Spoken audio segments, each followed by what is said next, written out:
Swala la wizi hapo kwanza, swala la B, swala la wizi hapo lifute kabisa kichwani mwako. Mimi sikupatikana na hatia yoyote. Jambo popote pale ulipo, karibu katika darasa letu la siku ya leo. Tumevuka milima na mabonde kutoka Kilifi mpaka tumetimia katika jiji la Malindi na tayari kukuletea yaliyojiri ndani ya Magarini constituency. Tuko naye Mheshimiwa Harry Kombe, moja kwa moja tunapiga story naye kuhusiana na mchakato mzima wa by election ama uchaguzi mdogo ambao utafanyika katika kaunti ndogo ya Magarini. Nimlete kwako upate kumjuza, upate kujuzana mimi na wewe hadi sasa mpaka pale tamati. Habari leo Mheshimiwa? Nzuri. Karibu tena katika gumzo letu la siku. Naam. Magarini kuko na gani? Magarini kuko shwari kabisa. Mambo yanaendelea vizuri. Kampeni zinaendelea vizuri kwa amani. Hapo changamoto hazikosekani. Yes. Kwanza pongezi nikupatie, maana yake si rahisi. Ulikuwa kwenye uongozi lakini ukatiliwa dosari uongozi wako, ama ule uchaguzi ukatiliwa dosari na ukachukua jukumu la kwenda mahakamani, lakini haki ikatendeka. Hivi sasa tena tunaona kwamba uchaguzi mdogo unakuja. Umejipangaje ama ulijihisi vipi baada ya kupokonywa uchaguzi? Kwanza ninahisi ya kwamba nilidhulumika. Hilo ni la kwanza, maana uchaguzi ulifanywa wa halali, wa haki na halali. Ndiposa wale wote waliochaguliwa katika eneo bunge la Magarini, hakuna hata mmoja wao alipelekwa kotini, kumaanisha kwamba IEBC walifanya kazi yao kwa njia muafaka bila matatizo yoyote. Na ndiposa hata walipoitisha kura zihesabiwe tena debe 16, ilifanyika hivyo mahakamani, na ndani ya mahakama ikagunduliwa ya kwamba kura 6 nilizokuwa nimenyimwa kituoni niliregeshewa mwenyewe. Naye mwenzangu kura 4 alizokuwa amenyimwa kituoni akapewa mwenyewe. Hapo moja kwa moja mimi naibuka mshindi. Tukisonga hapo mbele, baada ya zote kuhesabiwa, ilipatikana ya kwamba naongoza na kura 1500. Sasa hiyo moja kwa moja mimi najihisi kwamba nilidhulumika, kwa sababu sijui yaliyotokea kwa hakika, na kutokana na hapo ikabidi kuvumilia hivyo hivyo. Si kuona shida nyingi vile, bali nilivumilia kusubiri tume iweko na tukaweze kuendelea na uchaguzi, na nimejiandaa vilivyo kwa upande huo wa uchaguzi. Haukosi panda shuka, lakini kwa hakika na imani ya kwamba naenda kuibuka mshindi. Baada ya wewe kuchaguliwa, kukawa na mzozo wote kwamba ulimuibia ama kuna kutani kufuta. Swala la wizi hapo kwanza, swala la B, swala la wizi hapo lifute kabisa kichwani mwako. Mimi sikupatikana na hatia yoyote. Kama nilivyoelezea, kura zangu zilihesabiwa na zikapatikana ziko halali. Yaliyotokea siyajui. Sasa swala la wizi si kwangu. Swala la wizi ama makosa yalipatikana kwa IEBC. Mimi ningepatikana na hatia, singeweza kuwa katika kinyang'anyiro sahihi. Yes. Ulijihisi vipi kupokonywa uongozi wa Magarini, ukizingatiwa kwamba ulikuwa umejipanga kuleta maendeleo ndani ya Magarini? Wale nilijihisi ya kwamba nimedhulumika, na nikahisi ya kwamba watu wa Magarini wamedhulumika zaidi, kwa sababu nilikuwa nimetengeneza taratibu zangu vizuri ya vile ningeweza kuwatendea kazi watu wa Magarini. Ikiwemo kazi ya maji. Inaeleweka ya kwamba kipindi cha kwanza niliweza kutoa maji pale Sabaki Primary mpaka Mijikenda. Nilipotolewa basi ikabaki pale pale, maji hayakusonga hata inchi moja. Hatimaye mwaka 2013 nikachaguliwa tena, nikachukua hayo maji kutoka hapo na kwa njia ya CDF moja kwa moja mpaka Gongoni. Hela zikaisha, nikamwendea aliyekuwa naibu wa rais, nikamwambia huu mradi wetu mwisho ni vibao viwili na sasa hela zimeisha, itakuwaje? Papo hapo yeye akainua simu na tukapata milioni 25 ambazo zilitoa maji kutoka Gongoni mpaka Kazuhoni. Miaka ikaisha, nikatolewa, maji yakabaki hapo hapo mpaka 2022. Nilipochaguliwa tena ndani ya miezi mitatu hivi, maji yakaanza safari yake, kwa sababu wakati nikitoka nilikuwa nimewacha milioni 100 za maji ya kuelekea kule vibao viwili kama nilivyotangulia kusema. Lakini hazikuguswa na mtu. So niliporudi mimi nilikuwa nikuziendea na miradi uanze, na moja kwa moja mradi ukaanza. Hivi tunavyozungumza watu wa Marereni wanakunywa maji. Hivi tunavyozungumza. Wasiwasi wangu ni je, ikiwa kila nikitoka miradi yangu yasimama, je, hao ambao tumewalenga wa vibao viwili hivi ikiwa ni kusimama tena, inamaanisha hawasubiri tena miaka mingine ndio waweze kupata maji? Hapo ndio maana nimepata ile nguvu ya kuomba kura tena wanichague, ili huu mradi usisimame tena, ama mradi wowote nilioanzisha usisimame tena mpaka ufike. Vile vile hiyo 2013 niliweza kuanzisha mradi wa Magarini Technical and Vocational College. Baada ya kutoka mradi ulisimama hivyo hivyo mpaka 2022 niliporudi, ndio nikakamilisha huo mradi na nikaanza kuchukua wanafunzi. Hivi tunavyozungumza wanafunzi wako Magarini Technical and Vocational College wanasoma. Sasa miradi yangu yote kila nikitolewa ninapata ya kwamba miradi yangu inasimama, na singetaka iliwe hilo tena kwa watu wa Magarini. Ni kuwasihi tu wakaweze kuona ya kwamba vile nilivyopanga tukaweze kutembea hivyo. Hapo kwa sasa hivi tumekula hasara watu wa Magarini, kwa sababu nilikuwa nimelenga ya kwamba kufikia hivi sasa tukawe tuna chuo cha madaktari KMTC Shakadulo campus. Unfortunately imebaki hivyo hivyo, hakuna vile tumeweza kuendeleza, maana hela zile za miradi ya 24-25 zimebaki vile vile. Financial year 24-25 imebaki vile vile, hakukuwa na njia nyingine ila tu baada ya hizi harakati za kwamba tumejumuishwa katika broad based government. Nilipata fursa ya kuweza kuongea na waziri wa fedha, na hapo ndipo akatoa idhini ya kwamba ile miradi yote ya 24-25 isiweze kuwekwa kwa procurement, ikaendelee kwa njia ile nyingine ya kawaida. Na hapo hivi sasa either hivi leo ama kesho tenda hizo zitafunguliwa, ndio hiyo miradi ianze. Kuna mradi kama vile Pamoja primary school hapa Sabaki, kuna mradi hapo Sabaki ni madarasa 4, kuna mradi wa Kaguguta primary school madarasa 4, kuna mradi wa kule Kirosa madarasa 4, kuna mradi wa Merekebuni primary school pia madarasa 4 ambayo yanaweza kuanza wakati wowote hivi punde. Na hivyo hiyo yote ni kupitia uongozi wangu. Sasa katika ile miradi mingine ambayo tumekula hasara ni pamoja na mradi wa Agricultural Institute kule Ramada Agricultural Institute, ambayo tulikuwa tumeipangia hela pia ikaweze kujengwa ndani ya miaka 5 hii, lakini hali si hali, hatujui hatima ya chuo hicho kama itakuwaje. Iwapo sitaendelea kama kawaida ya wenzangu, miradi nimeanza wao huwa wanaiwachilia. Hata police station Marereni, si Marereni, Adu police station, nilikuwa nimeanzisha police line pale, ikasimama hivyo hivyo mpaka hivi juzi niliporudi ndio nikaikamilisha. Askari sasa wamepata nyumba, wana mahali kwa kulala na kuendelea kufanya kazi zao za usalama. Hivyo basi mimi naona tu watu wa Magarini wanaendelea kula hasara, na nawahurumia kama vile ninavyojihurumia mimi mwenyewe.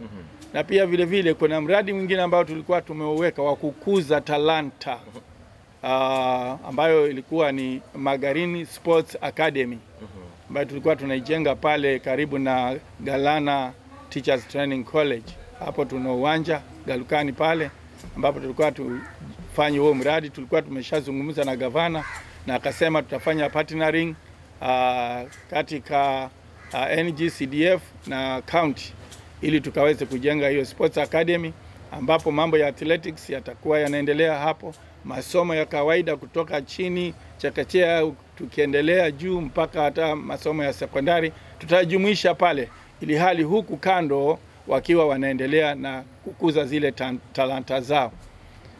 Lakini hayo yote bado yanasubiri, kwa sababu yako kufikia sasa hatima ya miradi hiyo iko mikononi mwa wananchi wa Magarini wenyewe. Waamue kuiendeleza ni wao, waamue kusimamisha maji Marereni pale ni wao. Wakiamua maji yaendelee mbele waniregeshe. Mimi sina wasiwasi, niko tayari. Mimi ni mtumishi wao wa kawaida. Na ndio maana wamekuwa wakinitoa na kuniregesha, kwa sababu hawaoni mtu mwingine wa kumlinganisha nami katika kufahamu shida na hoja za watu wa Magarini. Okay, ikumbuke kwamba hivi sasa tumesalia na financials ya 2 tu peke yake. 2025 2026, 2026 2027. Na muda huu mheshimiwa ujapochaguliwa, miradi hii ambayo umeipanga, je, utapata fursa kamili ya kuikamilisha? Inaweza isikamilike kwa sababu ya wakati, lakini ninavyoamini ni kwamba chuo kile cha madaktari hicho nitangangana vyovyote vile, hata kama hakitaisha, lakini kitakuwa kimeanza, kinaendelea. Pia vile vile kile chuo cha wakulima kule Ramada pia nacho ndahakikisha kimeanza, hata kama hakitakamilika. Vile vile tu kama hivyo. Apart from hii miradi miwili ambayo unasema kwamba utaikamilisha hata kama kwa muda mfupi, ni miradi gani mingine ambayo umejipanga nayo kwa ajili ya maendeleo ndani ya miaka miwili iliyosalia? Ndani ya hiyo miaka miwili iliyosalia, pia vile vile nilikuwa katika ratiba yangu kulikuwa kuna Sabaki Girls Secondary School, pia kulikuwa na Kibokoni school bus. Hiyo ni project ambayo hiyo kwa uwezo wa Mwenyezi Mungu hiyo inaweza ikakamilika hivi punde, maana mipango yake iko tayari, tendering inaendelea, na hiyo soon Kibokoni itaweza kuwa na school bus. Pia vile vile kuna Adu Secondary, hiyo pia nayo nimepangia school bus, na wakati wowote tendering inaendelea na wanaweza wakapata hiyo bus. Pia vile vile yale ambayo nimeyapanga katika muda huu mfupi ambayo yakaweze kutendeka ni kwamba pia nimepanga kupata Marafa Girls Secondary School ambayo tutaijenga kule Bodoi katika shamba la ekari 30.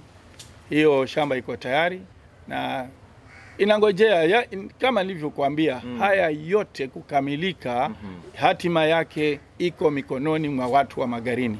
Iwapendeze wapate hii miradi kwa kunichagua, isiwapendeze miradi isimame, maana ndivyo kawaida ambavyo imezoeleka.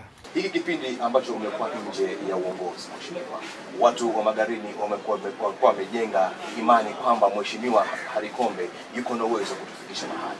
Ni changamoto gani ambayo umepitia kwa wananchi, ikizingatiwa kwamba hapo kwenye ofisi na wananchi wanataka huduma?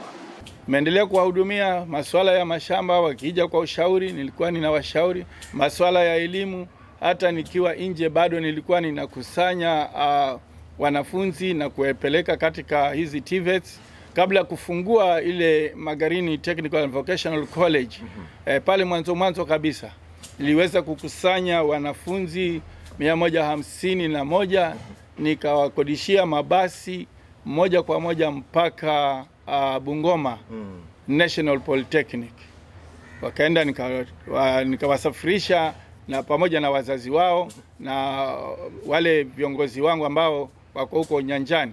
Wakafika, wakasajiliwa, na wale waliobaki wazazi na wale official wangu wakarudi. Vijana wakawa wanaendelea na mpaka hivi sasa bado wako huko Bungoma. Tukarudi hapa tukatayarisha tena loti nyingine, tukaipeleka Kenya Coast National Polytechnic, ambapo mpaka hivi sasa wale walikuwa 125 wako huko mpaka sasa. Tukatayarisha tena wengine tukapeleka Godoma 130 nafikiri na 4, tukapeleka Godoma. Tukarudi hapo vile vile tukaandaa wengine 700 800 hapo, tukawapeleka Uweru Technical and Vocational College hapa Baolala, ambapo mpaka hivi sasa wanaendelea na shughuli zao za masomo. Kule Magarini Technical tulipofungua pia tukakusanya wanafunzi wale, hususan wale waliomaliza kidato cha 4 na ambao wako na vitambulisho vyao. Hapa mwanafunzi akiwa chuoni analipa 1500 kwa KUSSIPS, ambapo katika KUSSIPS hapo wanaweza kupata scholarships scholarships hapo, pia wanapata pesa za upkeep. Akiwa kule chuoni analipiwa karo na pia vile vile anapewa pesa ya kumkimu akiwa pale chuoni. Huo ndio msaada mkubwa ambao serikali ya Rais Ruto imeweza kuweka kwa vijana.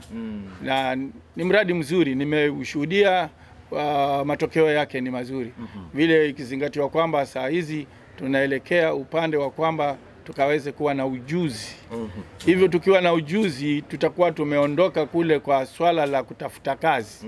Isipokuwa ni kazi ndiyo itakuwa inatafuta wale wenye talanta hizo za ama ujuzi huo either wa ujenzi, stima, plumbing na kadhalika.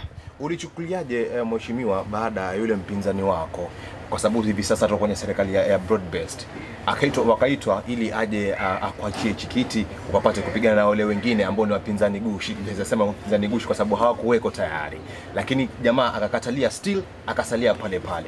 Ulichukuliaje swala hilo? Mimi ningetaka ifahamike ya kwamba Stanley kwanza ni ndugu yangu, mtoto wa shangazi, na ningetaka ifahamike kwamba si Stanley aliyekataa, bali yule mdhamini wake ndiye alikataa. Okay. Na hata alinukuliwa mahali fulani akisema hali ni ngumu kwa sababu yule mdhamini wangu ana masharti mengine ambayo ni mazito sana, na hali hiyo mimi inanitatiza. Sasa mambo kama hayo yako hapo, lakini ushauri si kwamba alibeba ushauri kutoka kwa watu, ama hakuna hata mtu mmoja aliyeshauriana naye kwamba aendelee baada ya kushauriwa na rais kwamba akaweze kuwa mshauri wa rais, political advisor wa president. Na akasema anaenda kutafuta ushauri kwa wananchi wake, lakini hakuenda kwa wananchi wake, alienda kwa yule mdhamini wake, ambapo sasa kule aliambiwa ukiwa utafanya hivi basi hela yangu lazima irudi.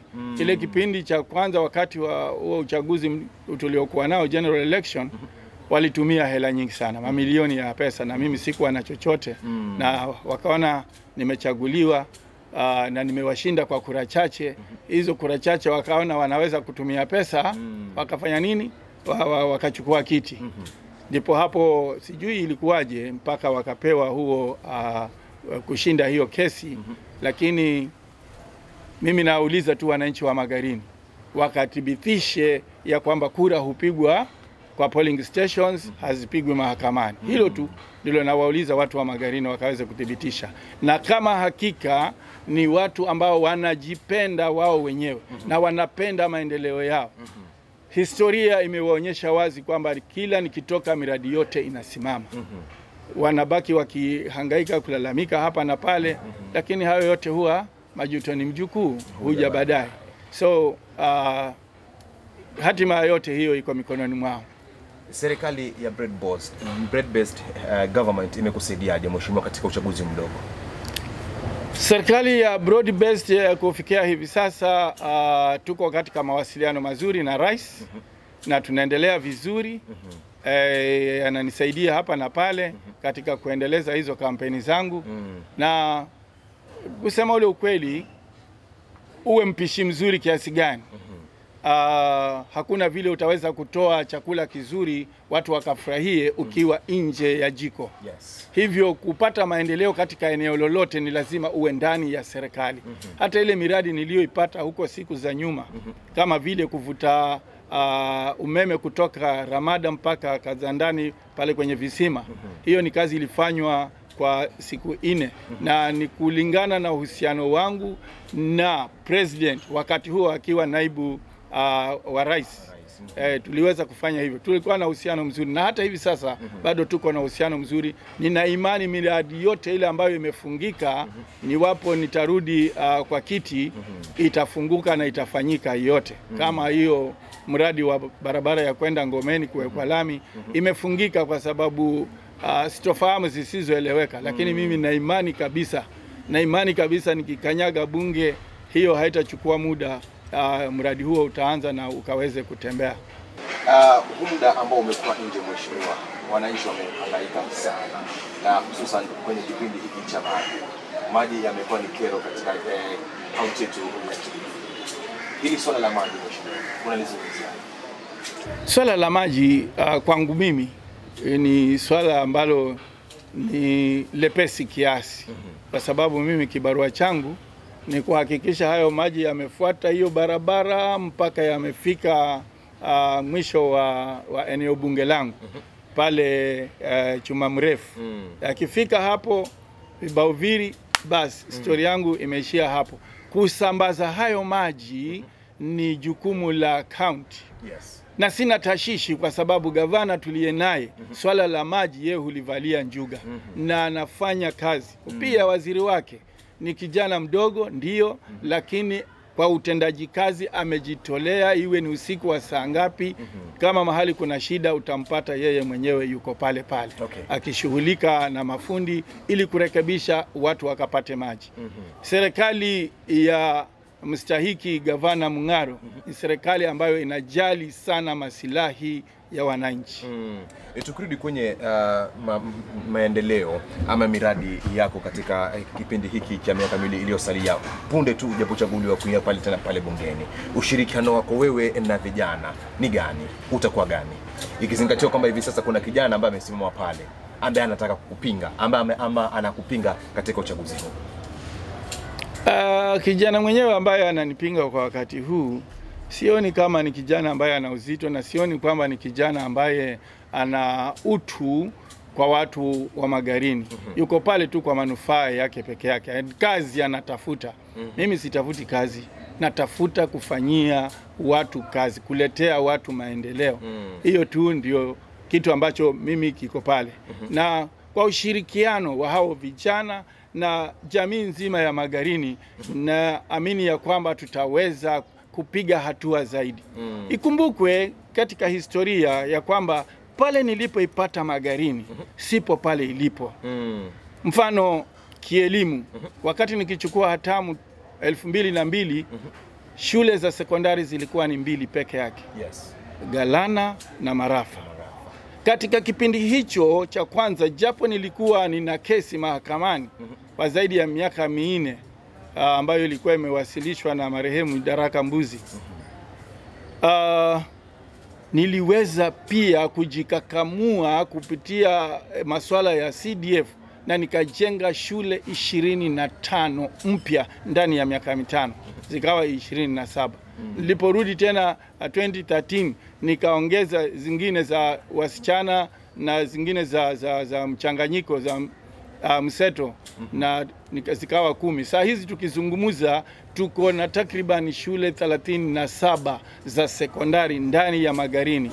Na hizi zote hakuna mwingine amewahi kujenga katika kipindi chake, ila ni mimi tu. Sasa kihistoria inajirudia wenyewe, kila nikisimamishwa miradi nayo inasimama. Na hakuna mtu anayefikiria ama kubuni mbinu za kuleta maendeleo ndani ya Magarini. Hakuna mtu ambaye wengi ni wanabiashara. Lakini kujinyima kwa ajili ya umma ama ya jamii ya Magarini, sioni kama kutapatikana mwingine aliye na huruma kama mimi. Mimi nimejitolea ama nimetoa hata ardhi zangu. Ardhi yangu nimetoa ikajengwa Mapimo Central Primary School. Nikatoa ardhi yangu ikajengwa Mapimo Boys Secondary School.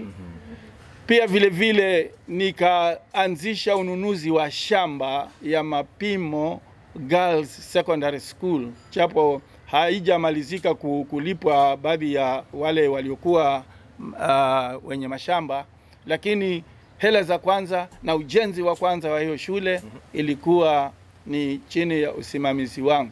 Pia vile vile hata Marireni Police Station kwa usalama, hela zilikuwa ziko, lakini kila anayeguswa atoe kiwanja chake kulikuwa hakuna. Ikanibidi kutumia hela zangu na nikanunua hicho kiwanja ekari 6, tukajenga police station. Pia vile vile tukawa tuna shida na mahali kwa kujenga shule kule Baricho. Watu wakawa nazozana, hata mapanga waliwahi kutoleana mapanga. Lakini nilipofika pale nikawauliza shida ni nini, wakaeleza ile shida, nikawaambia basi hiyo yote isimame mimi nataka kusimamia haki, hii shamba nitainunua na nijenge hiyo secondary school. Na nikasikizana na wale waliokuwa wanazozana, nikanunua ile shamba, kila mmoja nikamlipa, na tukajenga secondary school. Baricho Secondary School iko pale juu ya ardhi yangu. Hivi majuzi pia tulikuwa tumefanya mchango huko nyuma, tukanunua kiwanja cha kujenga kwa Ndezi Primary School. Hivi ninavyozungumza, ujenzi wa madarasa 3 umekamilika. Kiwanja tulinunua, japo hatujakimalizia, tunataraji kukimalizia wakati wowote, lakini kiko pale. Ni mifano hai. Huko ni mbali, hapa Mugurureni tu pia nako kulikuwa na hali hiyo hiyo. Tukafanya fundraising na wazazi, tukachanga, na nilipochaguliwa hivi juzi nikaweka madarasa 3 kwanza, kisha baadaye nikaweka madarasa 2 hapo hapo Mugurureni. Hiyo yote ni ule ufahamu wa shida za watu wa Magarini, jamii ya Magarini. Naelewa shida za watu wa Magarini kutoka pembe hii mpaka pembe ile nyingine. Nikimalizia nizungumzie masuala ya mashamba. Masuala ya mashamba, title deed nikichukua hatamu zilikuwa 3. Watu 3 peke yake ndio walikuwa wana hizo hati miliki za ardhi. Sehemu zingine zilikuwa hata hazijapimwa kamwe. Nikapigania na zikakubaliwa, na zile schemes zetu za Magarini settlement zilikuwa 8 na zote hazikuwa zimesajiliwa. Nilipozungumza na waziri wa ardhi na makao wakati huo, Bi Charity Ngilu, akasema mheshimiwa, hakuna wasi, hizo nitakushajilia zote na tupeane title deed, na ikafanyika hivyo. Hata alipotoka akaingia kivuta kibwana, pia kazi hiyo ikawa inaendelea. Na hayo ndiyo mambo ambayo yameweza kuendelea. Stima, sehemu ya Ngomeni hakukuwa na stima, Adu hakukuwa na stima, Bungale, Garashi, Dagamra hakukuwa na stima. Stima hiyo ya maeneo hayo ilipatikana tarehe 4 Januari mwaka 2007 katika State House Mombasa. Rais mwenyewe alinitafuta, akatumana regional commissioner akanitafuta, kanipata, tukaenda na kufika hapo tukajadili mambo ya maendeleo ya Magarini. Japo hakuwa amenitia hiyo, wakati huo alikuwa anajua kwamba kuna kesi, akawa amenitia kujua habari ya hatima ya hiyo kesi. Mimi nikamwambia mheshimiwa, nilikuwa nafikiria umetuita tujadili masuala ya maendeleo kwanza ya Magarini. Akasema basi na tuanze. Ndio hapo sasa nikampea hiyo miradi.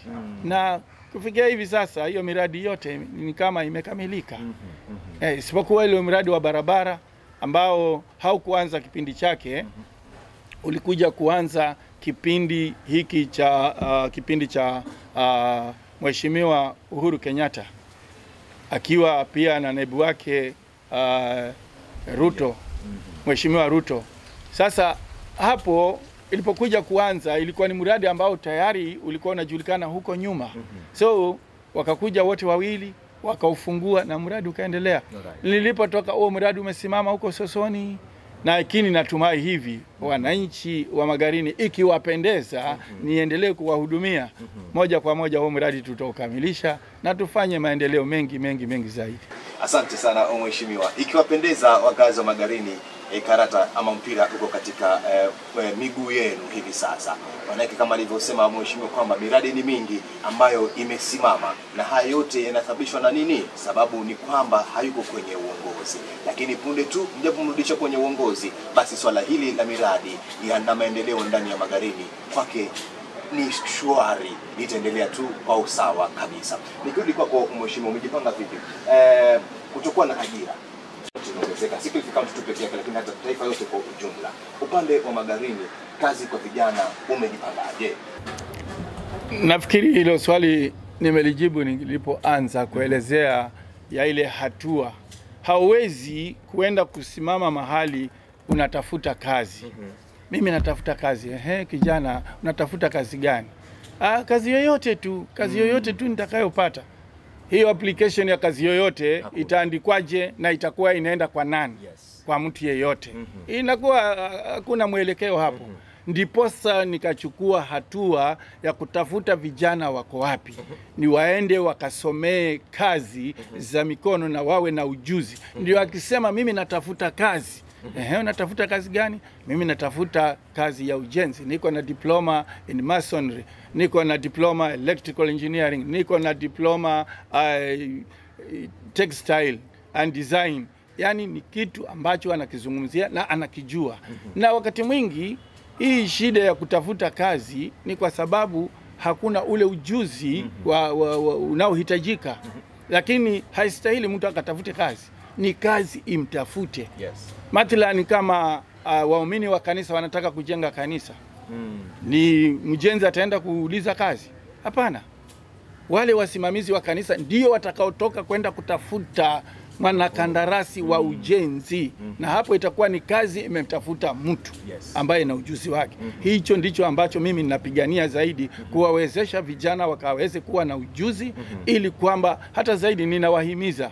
Hata jana asubuhi nilikuwa na vijana na nikawahimiza kwamba wakaweze kutengeneza makampuni. Nilikuwa nimekusanya seremala, watu wa kushona nguo, wajenzi, wote wakawa pamoja. Nikawahimiza waweze kubuni wakaweze kubuni kampuni ambapo wataweza kuchukua kandarasi. Na kichukua kandarasi, mfano kama ninajenga darasa kule Kirosa, na mwenye kuchukua kandarasi hiyo ni kijana wa Kirosa, ile shilingi itazunguka pale pale Kirosa. Mama ndizi atapata hela yake pale, maharage na chapati atapata pesa yake pale. Yani hayo ndiyo maono ambayo niko nayo kwa vijana, kuwawezesha kuwa na ujuzi kwanza, ndio alafu waweze kujitegemea. Alright. Sekta ya utalii ndani ya Magarini, tukiangalia hivi, kuna ile marafa pale Hell's Kitchen ambapo imekuwa ni kivutio cha watalii, na vijana wengi wamejihusisha, wanaenda pale wanakuwa tour guides. Umejipanga vipi kuboresha sekta ya utalii ndani ya Magarini? Swala zima la utalii kwa sasa liko mikononi mwa gavana wetu. Mipangilio aliyo nayo kwa sasa hivi ni kuboresha pale mahali pote. Kwanza pakaweze kuwa na ukuta, uzio wa kuzunguka hilo eneo zima, na pia pakaboreshwe hali ya kwamba kutakuwa hata na mahoteli, malazi, ili kwamba vijana wakaweze kupata ajira pale pale, na pia hela itakayokusanyika pale ikaweze kutumia kwa maendeleo ya Magarini. Kama ni scholarships, ikaweze kutumika kwa scholarships kwa vijana wetu wa Magarini. Hiyo ndio mipangilio ambayo kwa sasa tukiwa tuna ushirikiano mzuri na gavana wetu, hapo ndipo tumelenga. Alright. Security ndani ya Magarini ikoje? Na umejipanga vipi kuiboresha zaidi? Security ndani ya Magarini haiko vizuri vile, lakini ambacho nimejipanga kukiendeleza ili kuboresha hali hiyo ni kwamba yale maeneo ambayo yana uzito wa usalama, nimejaribu kuona ya kwamba tunajenga vituo vya maafisa wa usalama. Hivyo basi pale Gongoni ukifika utapata kuna police station mpya ambayo saa hizi tunapaka rangi, na tunatarajia wakati wowote Rais wa Jamhuri ya Kenya Mheshimiwa William Ruto anaweza akaja akaifungua. Pia vile vile na ile Technical College ambayo nimewahesabia, pia tunatarajia anaweza akaja akaifungua. Isitoshe pia saa hizi tunavyozungumza kuna mradi wa Magarini sub county ambayo ni swala zima la usalama, inajengwa saa hizi, inaendelea kujengwa saa hizi, ili maafisa wetu tukawaweke mahali ambapo ni salama. Utepetevu haukosi kwa maafisa, lakini hilo ni jambo la kawaida. Lakini pamoja na hayo hatuja kufa moyo. Tuna mipangilio ya kuwa na mikutano na maafisa wa usalama mara kwa mara, ili tukaweze kuelekezana vile tutakavyo weza kuona usalama unaboreshwa.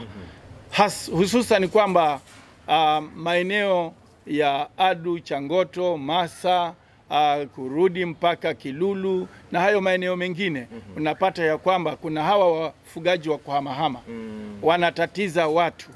Wanatatiza watu kwa sababu wanapeleka ng'ombe wao katika mashamba ya watu ambao wenyewe wamelima, hasa msimu huu wa mvua. Watu wametayarisha mashamba, lakini wasiwasi ni kwamba yale mahindi yakiwa kidogo yamemea, yamekuwa, wale wa jamaa wanaweka ng'ombe wao mule ndani, na wakiulizwa wako tayari kudunga mikuki wale watu wengine.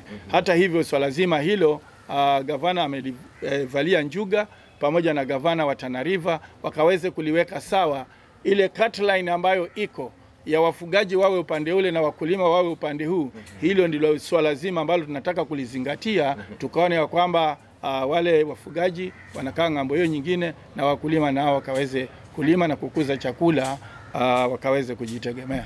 Kwenye hilo swala la wafugaji na wakulima, kumekuwa na tashishwi ama kumekuwa na malumbano kati ya viongozi wetu, kuanzia kwa mzee wa nyumba 10, mzee wa mtaa, chifu na viongozi wengine, kwamba wanapatiwa hela, wanaruhusu wale watu wanakuja kulisha. Wakiulizwa wanasema kwamba wewe mgiriama mwenzangu, ni kuruhusu ukipeleka ng'ombe yako pale hautanilipa chochote, lakini kimruhusu yule labda anaweza nipatia 10,000 nikapata lishe kwa watoto wangu. Swala hili mheshimiwa, unalichukuliaje, ama utaliboresha vipi ili kusiwe na ule malumbano kati ya wale wakulima na wale wafugaji? Hilo ni swala zima ambalo ni maafisa wa utawala wakiwamo hao machifu nao wataja. Ni swala ambalo linatakikana kuchukuliwa kwa uzito zaidi. Kwa sababu haitakuwa na maana yoyote mfano chifu aende achukue hela aruhusu hawa wafugaji, na hawa wafugaji wa kuhamahama hata akinunua shamba hapa ekari 2, ng'ombe 100, 500 hawawezi kulisha kwa shamba la ekari 2. Lazima litaenda huko. Kwa hivyo hiyo hatua ambayo pengine tutaweza kuifikiria kwa pamoja kwa ushirikiano wa kila mmoja, manake wao si tisho kwa usalama kwa wale wenye kuuza peke yake, hata kwa jamii nzima. Kwa hivyo ni ushirikiano wa jamii nzima, tuone ya kwamba tunaweza kuja pamoja na tuweke mikakati ya kwamba hakuna kuuza mashamba yetu kwa wafugaji. Wafugaji wako na maeneo, serikali watengee huko na wawezi kwenda kulisha huko. Lakini hili swala zima kama litaruhusiwa na kutakuwa na njia hizo za chini kwa chini, maafisa wa utawala wakaweza kuchukua hela ili kuwaruhusu hawa jamaa, siku moja kutalipuka na itakuwa wao ndio watakuwa wakulaumiwa. Manake kufikia hivi sasa tunavyozungumza, wale wenyeji wa yale maeneo niliyoyataja, Changoto, Chamari, Ziwani, sehemu za Kichilulu, ni watu ambao kwa sasa hivi wanapanga mambo mengine ambayo yataweza kushangaza hii Kenya yote. Na itakuwa ni hali hatari kwa salama. Hivyo ningeuliza pia hata vitengo vingine, wahusika wengine kama vile DCC, CC wa Kilifi County aweze kuingilia ndani katika maeneo hayo na kuweka mambo shwari ili watu wakaweze kuishi kwa amani. Asante sana mheshimiwa kwa muda wako. Niseme kwamba uongozi wakati wote hautengenezwi, bali uongozi huzaliwa. Na ukiangalia hivi ni kwamba mheshimiwa Harry Kombe, uongozi ulizaliwa ndani yake bali haukutengenezwa. Neno lako la mwisho kwa yule mwana Magarini pale mheshimiwa, namwambiaje tukikamilisha? Tukikamilisha, mwamba ngozi huvutia kwake. Tukikamilisha, na wauliza tu kwa unyenyekevu wananchi wa Magarini wakaweze nikumbuka tarehe 27 mwezi wa 11 mwaka huu, wakaweze kunipa kura zao. Nami sitawagwaga, nitawatendea kazi sawa sawa na itakavyompendeza Mwenyezi Mungu. Asante sana na nakutakia kila laheri kwenye uchaguzi ujao mheshimiwa. Mwenyezi Mungu awe amepiga muhuri hii azma yako ya kuendelea na uongozi na maendeleo ndani ya Magarini. Amin.